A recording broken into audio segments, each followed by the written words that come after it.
Have you?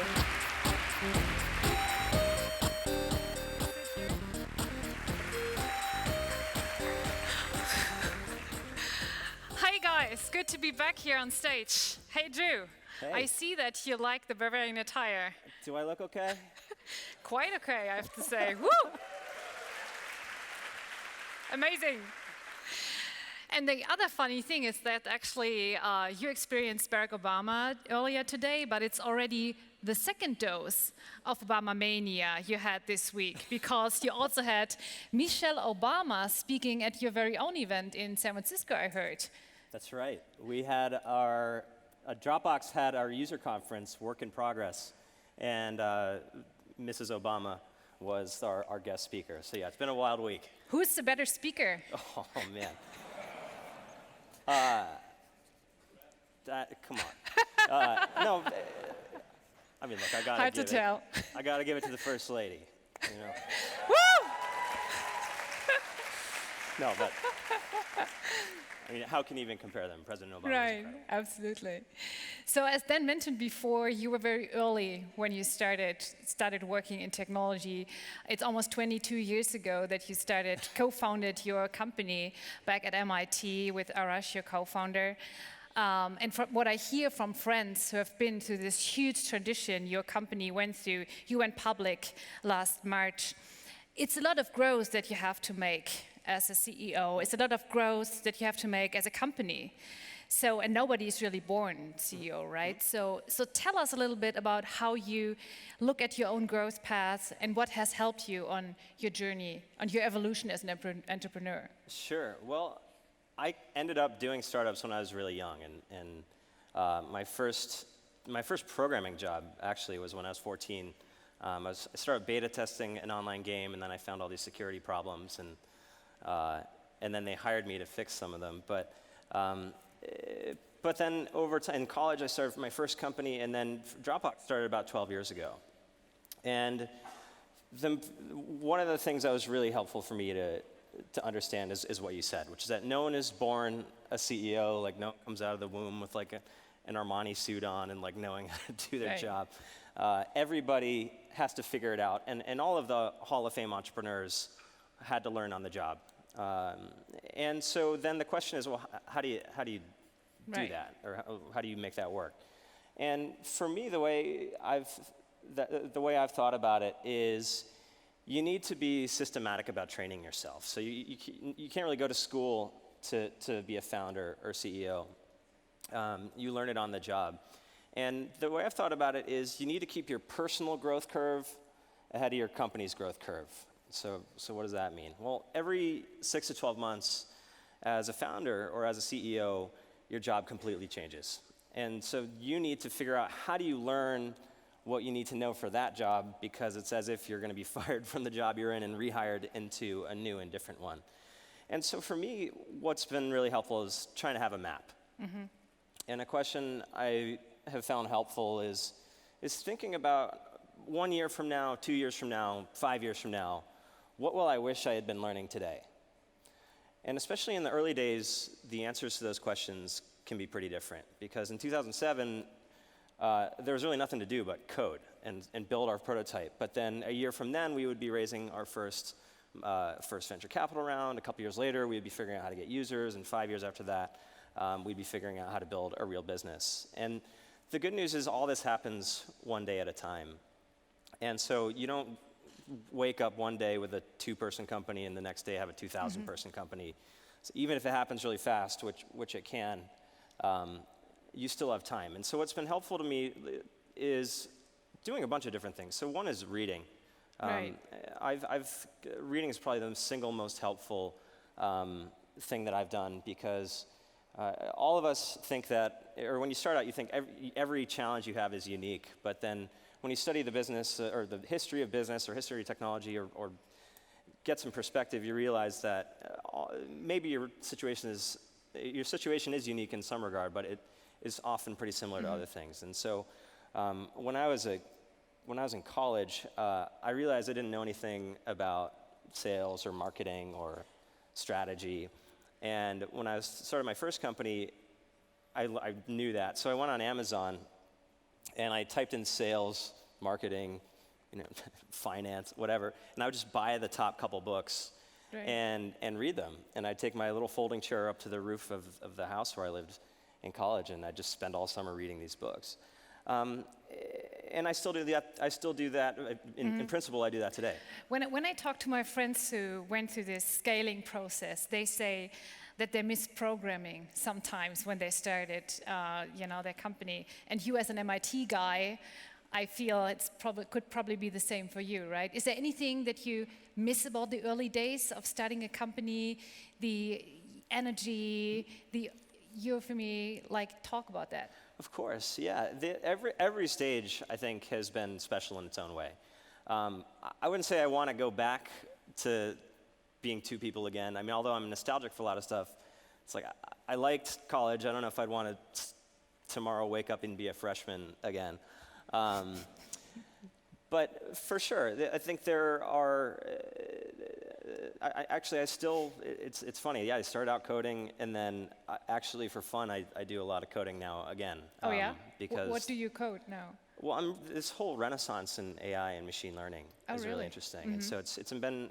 And engineering was really my first love. So, getting to understand what's really going on under the hood, and to know what I'm talking about when this transformation is happening, and getting a deeper understanding of how it can affect our products and how it's going to affect life more broadly is both really valuable from a business perspective, but it's just a lot of fun for me. And so I think it helps to kind of keep in touch with your roots and do things like that. But at the same time, more importantly, more often, you have to learn to let go. That was the harder thing. It's when I had to stop coding a couple of years in, because even if you're capable of it, the whole point is you need to hire a team to do these things for you, and you have to fire yourself as a coder and hire yourself as an engineering manager and product manager and all kinds of other jobs. And talking about this week, you just announced the dramatically upscaling of your lineup for the second time in 3 months, calling it the most significant change in the history of your company. What exactly do you mean by that, and what kind of change are you thinking about when you look at your new product line? Well, this week on Wednesday, we introduced something called Dropbox Spaces, which builds on something we launched in June, which is the new Dropbox, where we realized that in the beginning, we just thought about Dropbox as a place for your stuff. But over time, we realized that millions of people in millions of companies around the world were bringing Dropbox into work. And for them, it was really their workspace and the place they would go to work. The only thing was we hadn't really designed the product that way. And so a few years ago, we started thinking, well, what if we had? And the new Dropbox and Dropbox Spaces are what we've built. And basically, Dropbox Spaces transforms the shared folder from a folder full of files to an intelligent team workspace for all your content. So we noticed that, of course, people put their files in Dropbox, but now you can put Google Docs in, and Dropbox Paper Docs, and Trello boards, and all these different things that people are using, because we found our customers are using everything. And we've all got all the apps on our phones. And then we have this new problem of how do I keep my stuff organized? And then second was we kind of reached the limits of what we were able to do on the desktop, because Dropbox is just a folder on your computer. So now we have a whole new foreground app. In addition to having all the content in one place, you can see all the conversations and people and activity. And it's a little bit different from some of the other collaboration tools, because we're trying to create a much more organized and calmer and focused experience. And turning Dropbox into the app that ties all your other apps together, because we found that the experience of using technology these days has become incredibly distracting and overwhelming, and we think we can do something about that. This is something you want to focus on with this product, right? You want to talk about focus and bring all the distraction together and solve this problem that we are all suffering from, right? This focus, distraction, technology is distracting us. Yeah. Why did you choose that topic? Well, I started getting pretty personally frustrated with this myself a few years ago. I was just like, man, I'm in meetings all day, inbox all night, and wake up and repeat. And it was bizarre, because I'm like, I can't remember the last time I was really using my brain, and I'm working really hard, but feel like I'm making less progress. And it sort of reminded me of the beginning of Dropbox, where started the company because I kept forgetting my thumb drive. And here I was a few years ago feeling like, man, the way we're working just feels really unsustainable on a number of dimensions. And part of why I got excited about this whole new direction was I was talking to this engineering director. I remember talking to this engineering director at SpaceX. And I remember feeling like a little jealous. Oh, yeah? Because I was like, it's cool being the file guy and all, but, here's a guy who's actually working on a moonshot.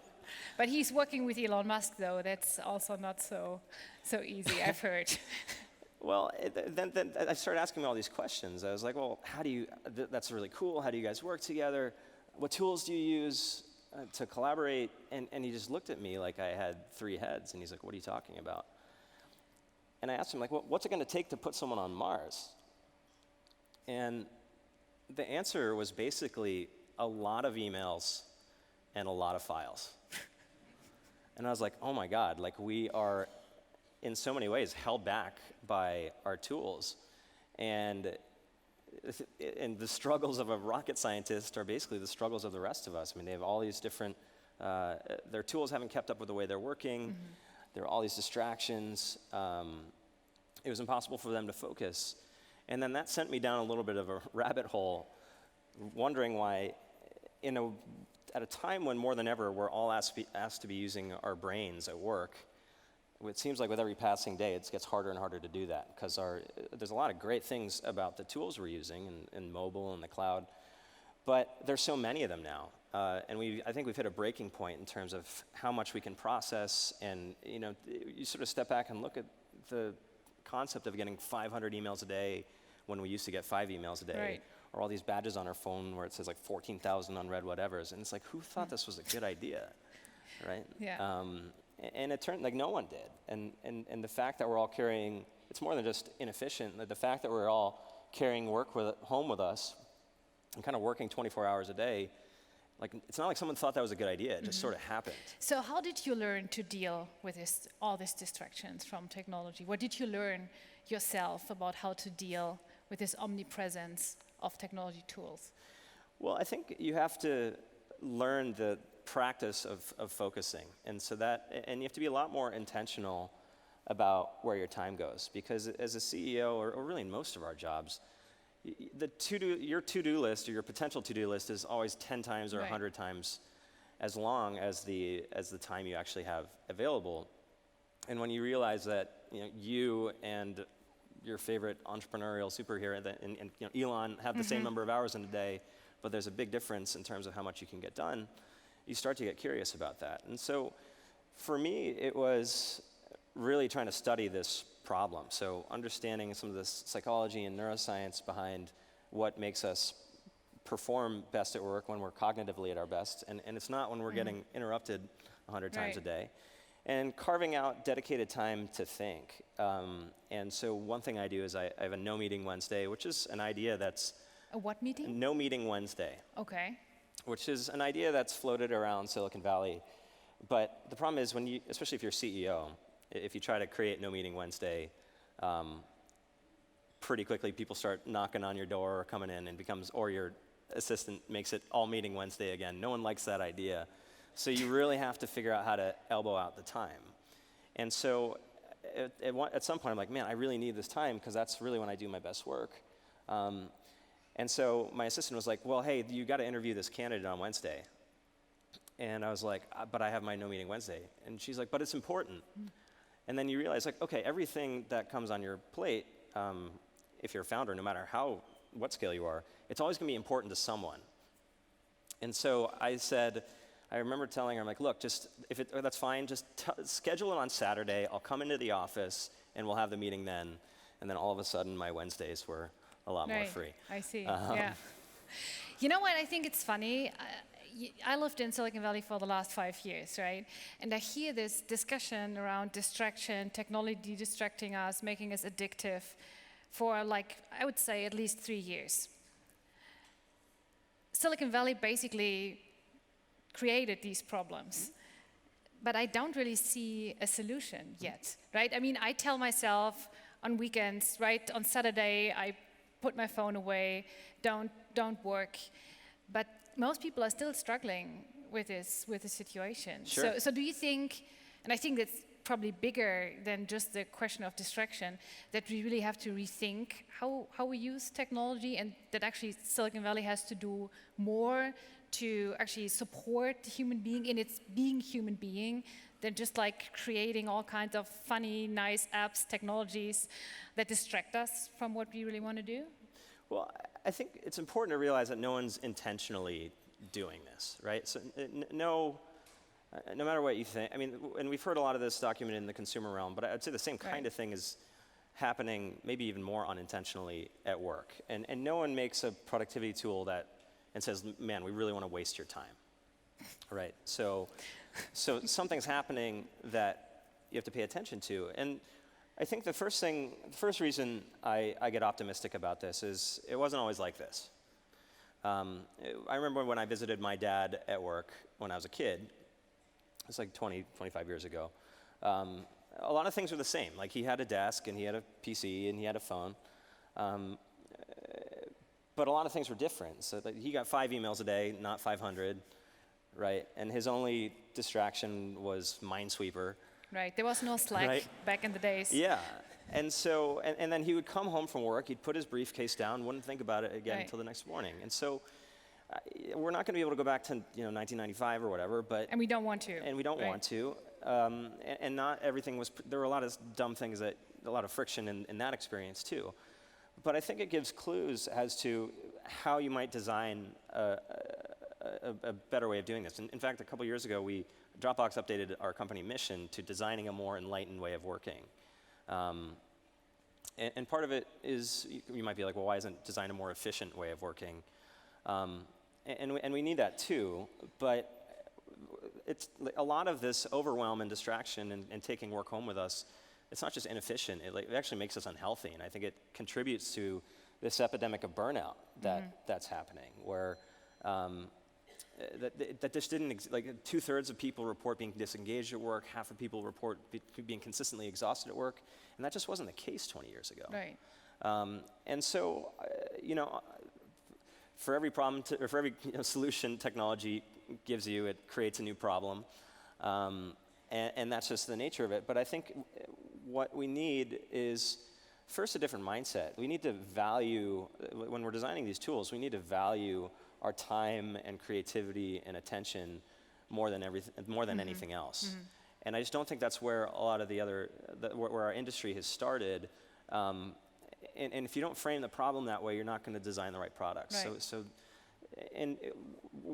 Hopefully we'll put a dent in this problem. A lot of other companies will too. But you have to start with a shift in perspective and really valuing that. And then and I think with better design, you can make this problem better. And then this whole renaissance of machine learning means that as computers get all these new skills, like they can see and hear and speak and read and do all these things they couldn't do before, there's also a huge potential for machines to be able to take a lot of this busy work off of our plates. And if you think about computing, a computer used to be a person in the 1600s. So a computer was a he or a she, and it was someone who would manually carry out calculations all day. But of course now computation is something that's done almost entirely by machines. And I think a lot of the things that we do in knowledge work computers will be able to do more of the organizing and planning and prioritizing for us. And I think it's really exciting that we're going to have this. We have our human brains, and we're going to have the silicon brain that amplifies our I tried an AI that was scheduling a meeting for me. It's not working at all. Yeah. It totally sucked, actually. And that's how a lot of these technologies start. And that's why I think design is really important. Because if you try to just do the naive thing and simulate a human, if you build a chatbot, that's a really hard technical problem.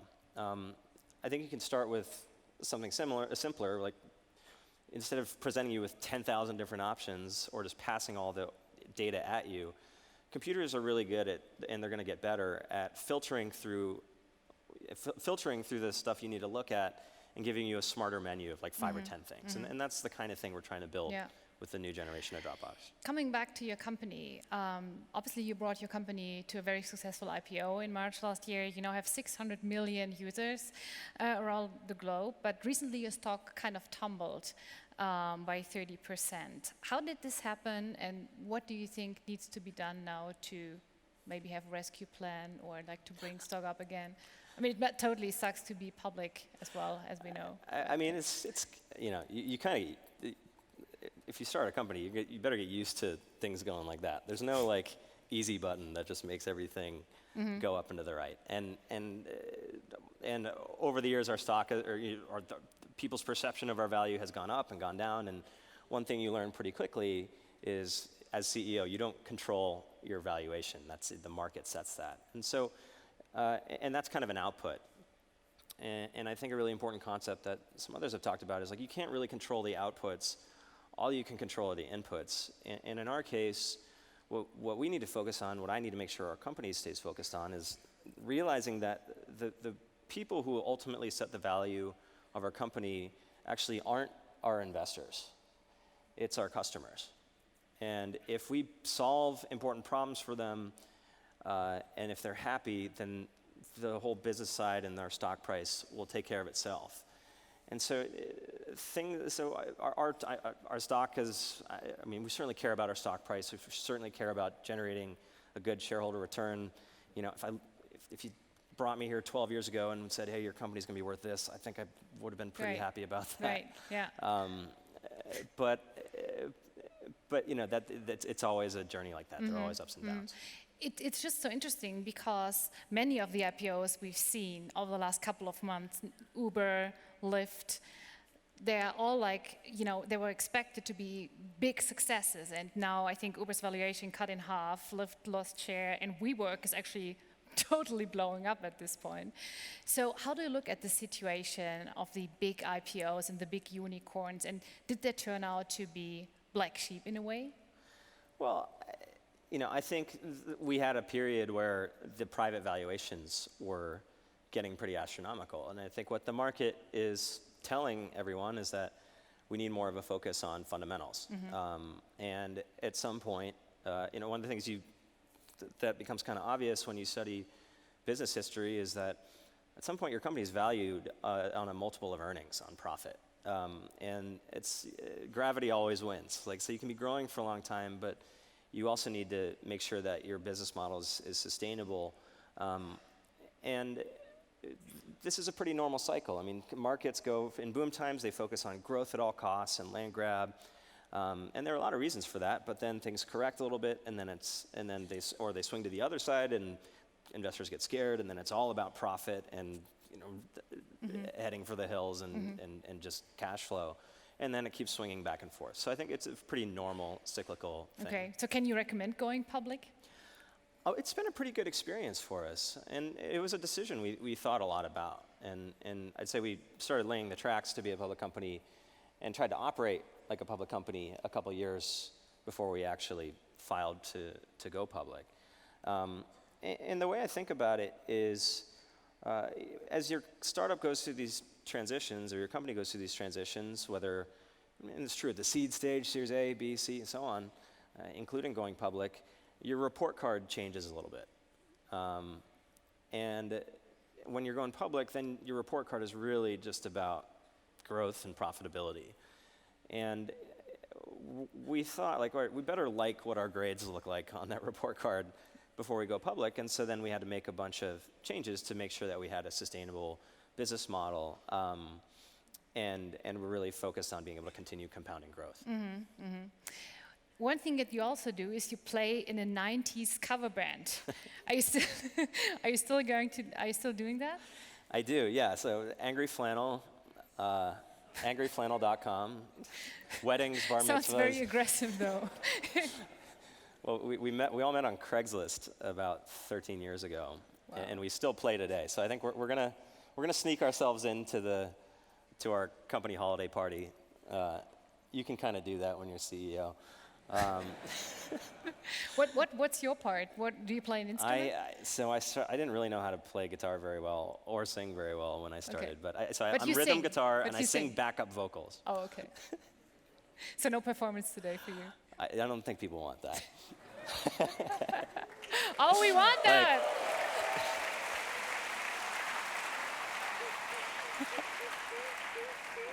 Probably next time. Next time you bring your band to Bits and Pretzels. So listen, We're probably going to be available. Really? If I have to guess. So having all these European German entrepreneurs here who really see you as a role model, how do you look at the European ecosystem from your perspective as a successful CEO from Silicon Valley? Well, I think it's really exciting, and you know, I remember, I mean, it makes me think about our whole arc, and I remember coming to things like this, and you know, when I first started, I was like, I had no idea what I was doing. But the European ecosystem is really, there's a lot going on. There have been a lot of really successful companies, and you know, some of the obvious ones, Spotify, Adyen, Trivago, others. And that's important because it starts to build the flywheel of you have to have successful companies because they've become role models, then you attract more investment, and then around it goes. Index Ventures invested in, or they led our Series B, and so we have some connection to the European ecosystem even from several years ago. So. Yeah, it's great. It's obviously great companies get started all over the world, and it's been exciting to see that here. One funny thing that you said once is that frustration actually fuels you, and that is kind of your superpower. So explain this. How can frustration be a superpower or like fueling anybody? Well, I don't know if it's a superpower, but it makes me really motivated. So everybody's going to have their own playbook as an entrepreneur, and for me, it was just really getting frustrated by something that was happening to me personally, and then starting to really investigate why things are the way they are, and then wondering why they can't be different, and not getting good answers. And so, as I said in the beginning, I started Dropbox because I kept forgetting my thumb drive, and I didn't want that to happen again. I'm like, this is insane. Like, all the building blocks exist for having everybody live in the cloud, but they haven't been put together in quite the right way. And that's still what fuels me here. I'm like, I hate email. I hate being distracted all the time. I'm like, I don't understand why we're using all these different apps and they don't work together, and there's a lot that we need to do. And so it's really important that whether it's frustration or something else, I would say you have to really care about the problem you're solving. Because it was a little different with my very first company. So before Dropbox, much less, my first company I started in college was doing online SAT prep or test prep. So I don't know if any of you you have your equivalents here, but explain what it is. So it's a college entrance exam. The SAT in the U.S. was changing. The structure of the test was changing, and you used to have to take these 800-page books and do all these really painful things as a student to try to get ready. And there weren't really good online courses, so we thought, my former co-founder and I thought about, all right, if we just build, first of all, it's a new test, so all the existing materials are obsolete, and if we put it online, then it'll be more convenient. But that was true, and I really enjoyed those first couple of years. But after a while, something happened where it was really hard for me to get excited about what we were doing, and I sort of found it harder and harder to make progress. And then at first I thought there was something wrong with me, and I guess maybe it was, but I recognize it now as burnout. I was just like, Oh, you had a burnout then? Yeah, and every entrepreneur has some burnout at some point. And it's really painful. I mean, it's easy to look back on it now and think it was great, but it was actually a really painful experience because I had other friends who were starting companies and they were working a lot harder, and I'm like, what's wrong with me? And I realized that I was kind of playing startup.